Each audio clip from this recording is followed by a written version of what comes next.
Hi, I'm astrologer and life coach Penny Dix. Welcome to my YouTube channel. Welcome back if you are a regular visitor here. If you're new here, a big welcome to you. I'd love it if you'd subscribe. So today I'm bringing you one of my in-depth looks, astrological overviews at this month's full moon in Virgo. It's on March the 7th. And after my overview, I will go through each of your zodiac signs and remember to check not just your sun sign, but also your ascendant, that's also known as the rising sign. So what can we expect from this full moon in Virgo? Well, Virgo is a mutable sign, which means it's flexible. It kind of goes more with the flow of things. Mind you, maybe that's not always helpful. It's ruled by Mercury, which of course is our planet of communications. And Mercury, of course, also rules Gemini. Interestingly, the other co-ruler of Virgo is Chiron, our asteroid that is the wounded healer. So with a Virgo full moon, the energies highlighted are going to be physical, health, body, and mind, because it's opposite Pisces, and Pisces brings in that element of our psyche and our soul, which of course is where the sun is. So first of all, I want to say to you, where are you on your list of priorities? Are you taking care of yourself? Because Mars, our planet of energy, action, assertion, aggression, in its sort of dark shadow form, it's not always that helpful for us. It can be irritation, frustration. Mars is still in Gemini. And in this event chart, it's hidden in the 12th house. So what's happening is it's making a T-square to both the moon in Virgo and the sun in Pisces. So what happens with this energy is, what I feel it represents is, what are you not dealing with on an inner level that directly affects your physical health? Because, you know, the body and mind work in harmony. And I think nowadays the medical professions are beginning to realize that most physical ailments, and I say most, are probably caused by some kind of stress-related or psychological factor. So Mars, making this T-square to both these planets, moon and the sun. So Mars might create an element of anxiety to what we're not facing up to in ourselves. Now, interestingly, my big outer boy Uranus, our planet of the unexpected, of change, of sudden change, also of freedom, it's in Taurus. It's trining, which is a lovely, helpful aspect. It's trining the full moon, and it's making a sextile to the sun. So by comparison with the last full moon we had in Leo, where Uranus was squaring the sun and the moon, which sadly seemed to be kind of the precursor to the dreadful earthquake that we experienced in Europe, in Turkey. So because we've got this really good aspect from Uranus, it suggests that it wakes the cosmos, in a sense, wakes you up about your health. And I think you'll ultimately be grateful for that. The sextile from Uranus to the sun in Pisces, I think will enable you to break free from anxieties that might have kept you paralyzed from helping you. Because there's something about this energy that is really urging us to attend to ourselves, to our physical bodies, because if we're stressed, if we're anxious, it will show itself in the physical body. When I'm stressed, which is quite a lot of the time sometimes, I get one of it's horrible. You know when you get a little muscle twitching in your eye, it's sort of going like this, and you're sort of like, oh God, hope no one can see that.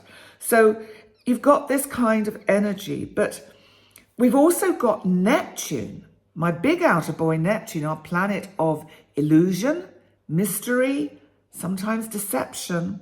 Neptune is right on the top upmost part of this chart, which is called the midheaven. It's about what's out there on the on the public stage. It's where we connect with the world at large. So Neptune's presence on this midheaven highlights the psychological confusion that may have been present when we are thinking about the best way forward for us. That could play out collectively as well, that there is a general, maybe after the last 3 years of, in a sense, knowing that awful things were happening and it was all unfolding. Now we're coming into kind of new territory as we move into March, and a lot of significant astrological changes. So I think that Neptune's presence here is kind of suggesting that we're all perhaps a little bit kind of like, wow, what next? What is going to unfold next? Well, if we come back to the full moon in Virgo, I think that the energy of Uranus, for example, is breaking the metaphorical abscess to allow the poison out so that the much needed healing, which can be encouraged by Jupiter, my other big outer boy, our planet of luck, opportunity and expansion. Jupiter is coming up to conjunct Chiron. Chiron is our wounded healer. Chiron is a co-ruler of the sign of Virgo. So there is healing promised. So whatever difficulties that you face with this full moon, ultimately it's actually for the good, and it will ultimately promote healing. If you work with it, if you go with the flow of the energy, when we're dragged into it kicking and screaming, it doesn't help us in the same way. So let's look at how the planet will fare. What might we expect on the world stage? Well, I think health and medical professionals will once again be in the spotlight. Now, I don't know what happens in most other parts of the world, but in the United Kingdom, the National Health Service is going through a pretty difficult time with a lot of medical practitioners, nurses, and ambulance drivers, doctors, young doctors, going on strike for better paying conditions. And I think because Neptune is on the midheaven of this chart, it shows the potential for confusion and a general sense of anxiety also about whether, quite literally, this is for the people, healthcare systems can cope, especially in these times of strikes in the UK. So it creates a lot of anxiety for people. And because this full moon is kind of a health-related full moon, there can be that unconscious bubbling away and concern about, if I need to go to hospital, can I actually get there? If I do get there, will I be looked after? So the UK has faced a lot of innumerable difficulties. There has been long delays for treatment, strikes, etc. But I think the positive side of this is that Uranus making that trine to the full moon and the sextile to the sun suggests an unexpected breakthrough and relief as a deal is struck. I think the full moon would also perhaps, and it might even be during the energy towards the full moon that this happens, because I know it's in the news now, and I am staying with the United Kingdom a lot, but it's where I'm from and it's my kind of part of the world. So it's the area I know most about. But I do think there'll be a breakthrough with the Northern Ireland Brexit debacle, and that will be because of this full moon. Now, further afield, the T-square, there is a T-square from Mars, which I think I mentioned a bit earlier, to both the Sun and the Moon. And because you've got the presence of Neptune, illusion, deception, and water on the midheaven, which of course is the world stage, we could sadly see accidents at sea, or even potentially flooding again from bad weather. Although I feel this is more about shipping and boats and that nature of things. It might be again to do with migrant crossings. You know, there's two kind of key spots, which of course is the British Channel, the English Channel from France to the UK, and also Northern Africa to Europe, where even today, as I was filming, there's been another migrant shipwreck off the southern coast of Italy in Calabria, and sadly many people were lost. So I think we might see more of that.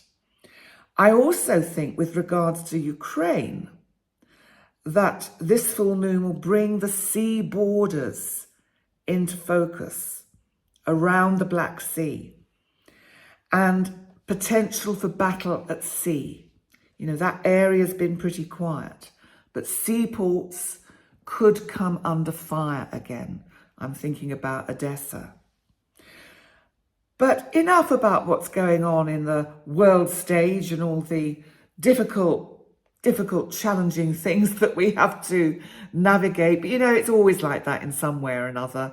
You know, there's rarely a time when everything is kind of plain sailing on the planet. But let's see how this is going to affect you personally, because on a personal level, I do think this is an emotionally charged full moon.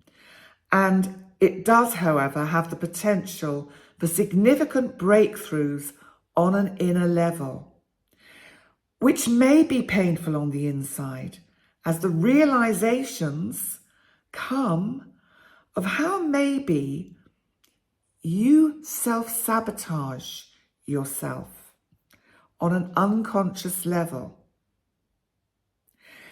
And this, you know, if we get into self-sabotaging, you know, have a think about it. Do you get into self-sabotage? I know I do. I've probably done it on and off most of my life. And it can prevent us from achieving the goals that we really cherish. So, you know what would be a good exercise to do with this full moon is to actually ask yourself this question and make a list. Where and when do I self-sabotage? How does this serve me, if at all? And is there just a small shift that I need to make in my thinking to change this behavior? There's another question you can ask. There's two.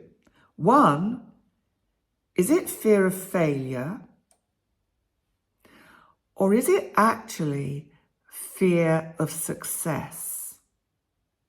That's a really interesting one, and one that I think one has to really look at, because I think that success brings with it other challenges and difficulties.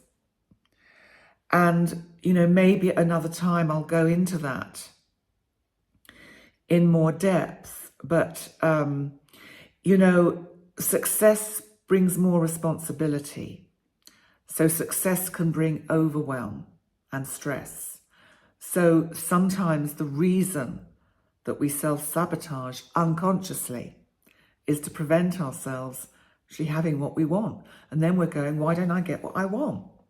Well, actually, because you're not actually working with the energies to bring you what you want, because you're actually fearful of what that will mean. So the energy of this full moon really supports breaking through the smoke screens and illusions that you surround yourself with.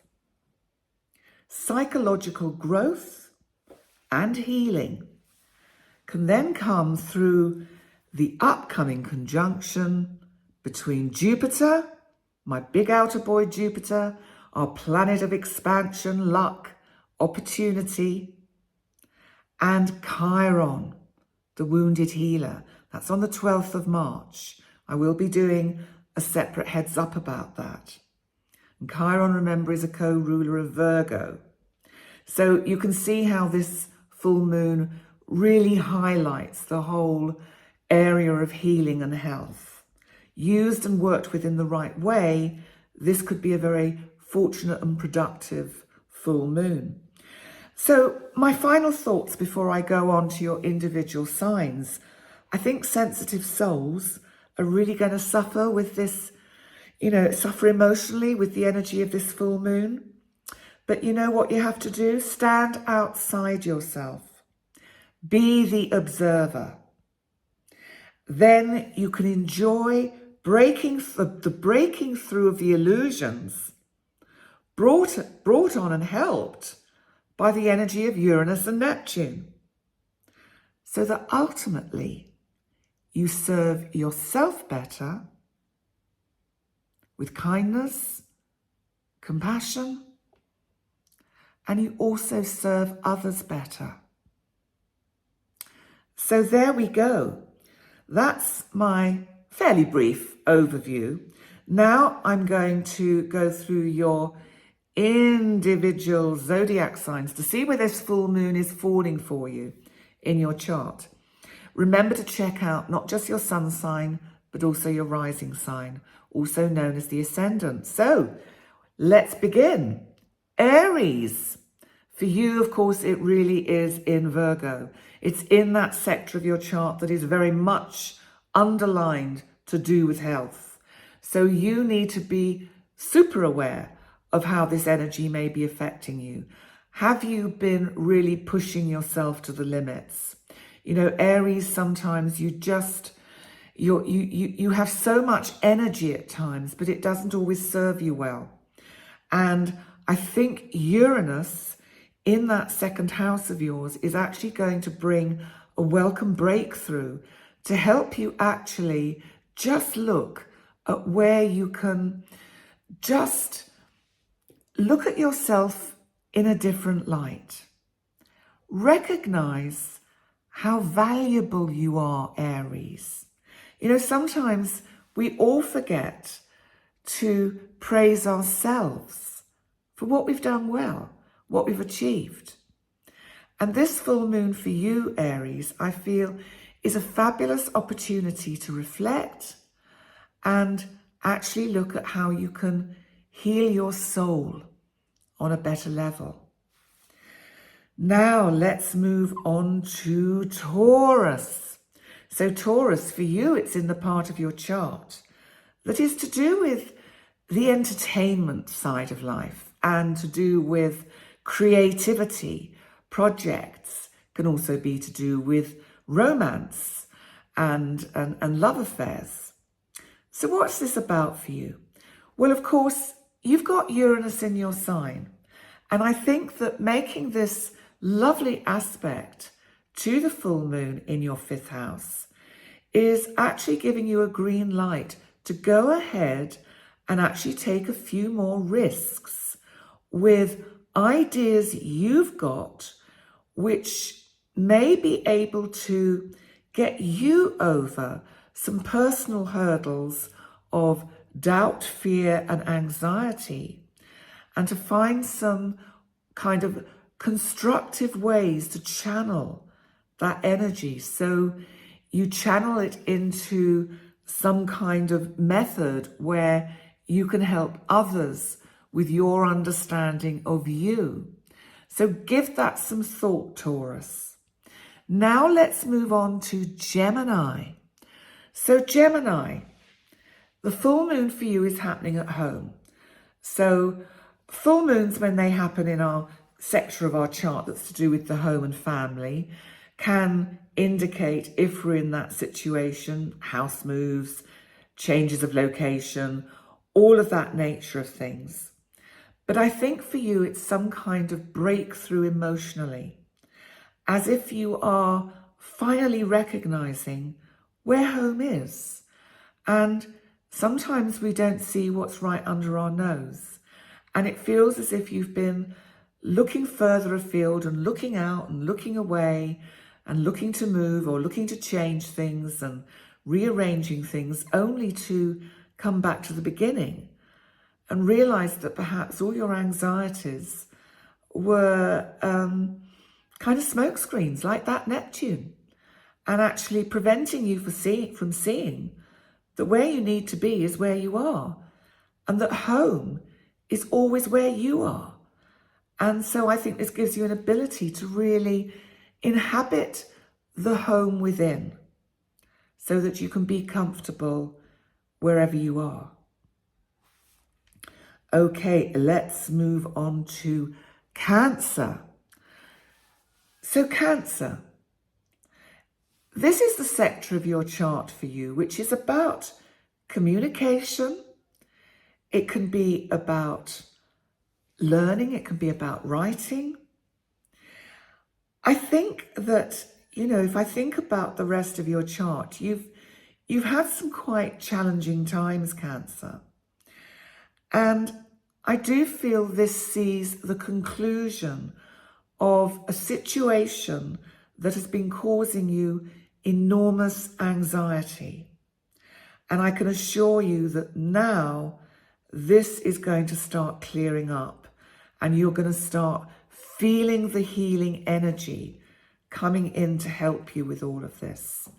So I actually think this is a very constructive full moon for you. And I just think that you're going to be much clearer about what you want to say and who you want to say it to. Now let's move on to Leo. So for you, it's in your second house of finance. This can also be relationship, or the relationship we have with money or possessions. It's a full moon. So what do you need to complete on? What needs to change perhaps in the way perhaps that you work with your energetic abundance? I'm seeing this as the energy of abundance. And sometimes, Leo, and we all do this, we get out of that kind of flow of the cosmos where we trust that our needs will be met. This full moon for you, I feel, is about having faith that your needs will be met, and that, our sources of income will always go up and down, especially if we're in a self-employed situation, and to trust that and to not worry, because, actually the cosmos knows a lot better than you. And maybe sometimes it takes you on a slightly downward sort of curve because it knows you need a rest. Because, Leo, you great big pussycat, sometimes you just need to sit back and have your ears rubbed, don't you? And just relax and get yourself into a better balanced state. That Neptune in your opposite, in Pisces, opposite the full moon in that part of the chart, I think really, really can affect you sometimes in your concerns and worries, as I said, about your financial security. Stop it, Leo.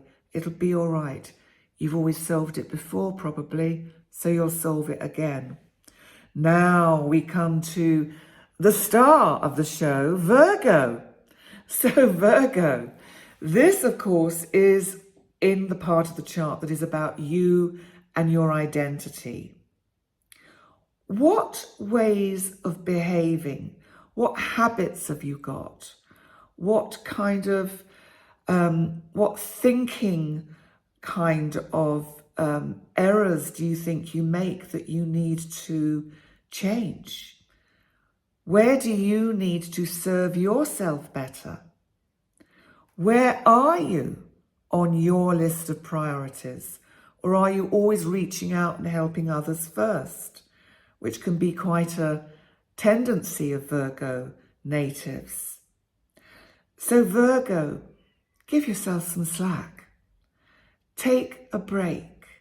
Have a rest. You also need to look back and see how far you've come, how far and how much you've achieved. This full moon may also be seeing a change in significant relationships for the better, because that Uranus, that unexpected awakening energy, is making such a lovely sextile to the sun in your 7th house in Pisces.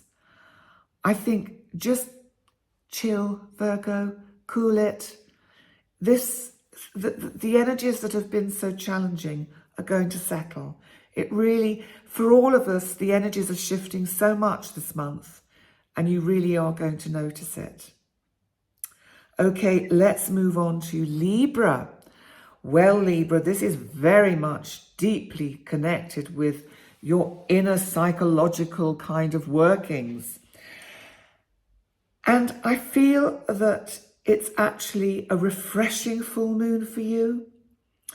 I think you have been getting yourself tied up in knots, concerned, worrying about certain things, maybe about health matters, maybe about your state of mind. And I think Uranus making the trine to the full moon is helping you break through your own crap, to get down to the root of what it's all about, so that you can promote some personal healing. And again, to relax and not take everything about you so seriously. Sometimes that's what we do. We take ourselves so seriously and we're so hard on ourselves, and we really need to sometimes take a step back and go, it's okay. We've got this. We can handle this. Let's move on to Scorpio, because Scorpio for you, this is in that sector of your chart to do with your dreams, your hopes, your wishes. It's also the community at large. I wonder whether there's something you've been working on which you really are secretly hoping you can kind of venture out with soon. And there's been some worries and anxieties about how this will go. Well, I think this full moon is the green light. I actually think it's saying, get out of your own way, get on and do it.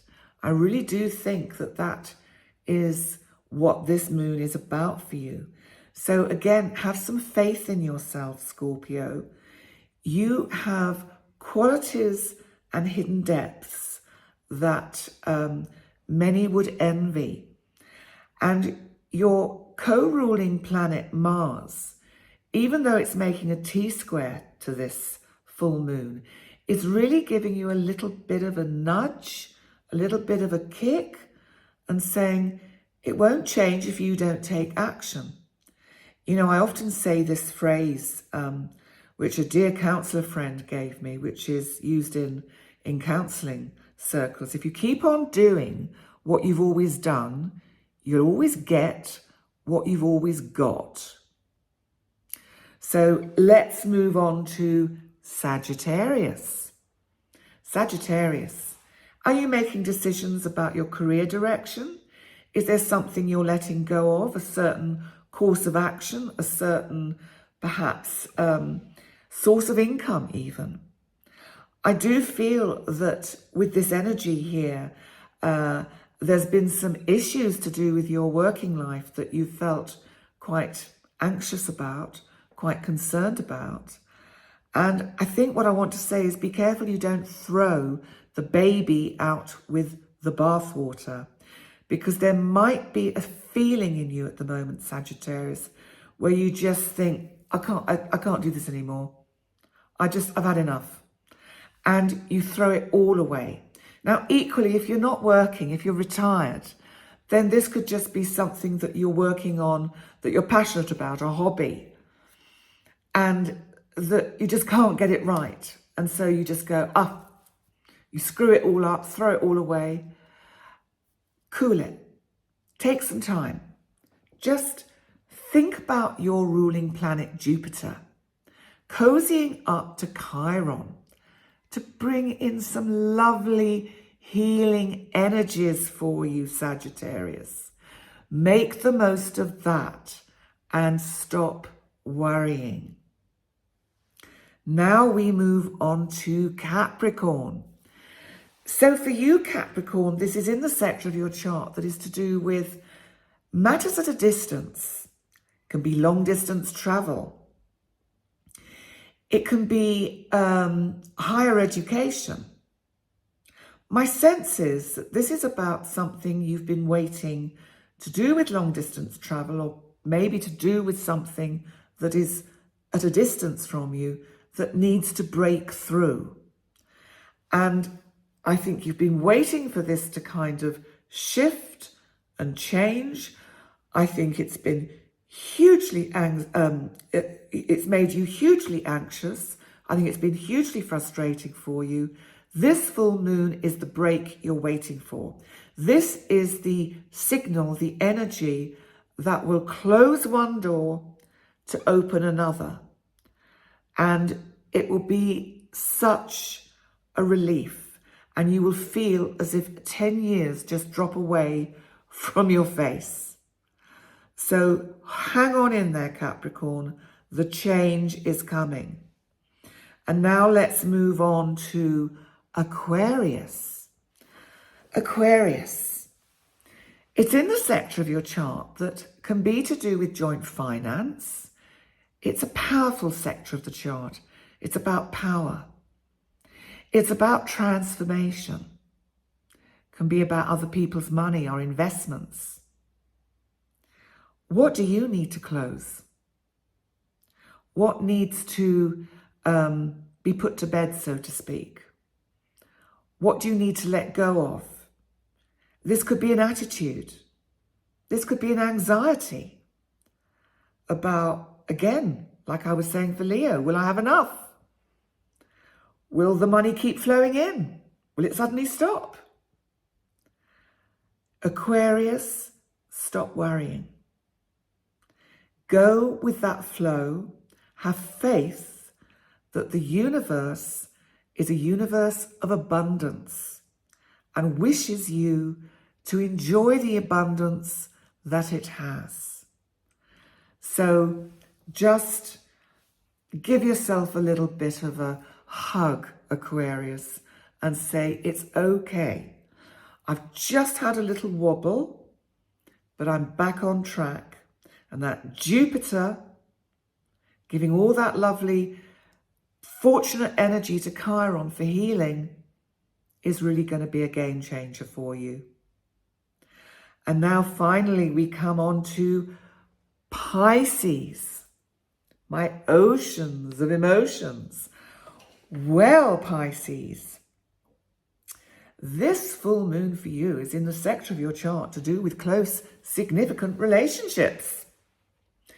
Have you given someone their marching orders? Do you want to give someone their marching orders? Or are you clearing the decks for someone new to come in? There could be lots of ways to interpret this energy. I think in the relationship department, there have been some anxieties. And I think there are certain situations, it could be to do with business, it could be to do with really significant friends in your life, but there are certain situations that really have kind of needed to close. And I think it's important that you give yourself, again, a little bit of slack. And your emotions could be all over the place with this full moon because it's in your opposite sign. So remember, the sun is in your sign. So really be kind to yourself with this full moon. It will pass. Use that Mars T-square to be assertive, to say it how it is, to make your point, but try and do it with sensitivity, because Neptune might be clouding your ability to see the truth in certain situations. So try and get your mind out the way and let that intuitive part flow through, because that is what you need to listen to, your intuitive inner soul. So on that note, thank you so much for joining me. Thank you everyone, if some of you have sat through all of them and made it to the end. Maybe you listen to this to get you to sleep. I know some people do. And so this will be going subliminally into your unconscious. And if you have listened all the way through, thank you so much. They are actually all going to be time-stamped in the description box. Oh, now I tell you. And please remember to like, comment, subscribe, share, all those wonderful things that so many of you have been doing for me. Thank you so much. I really appreciate.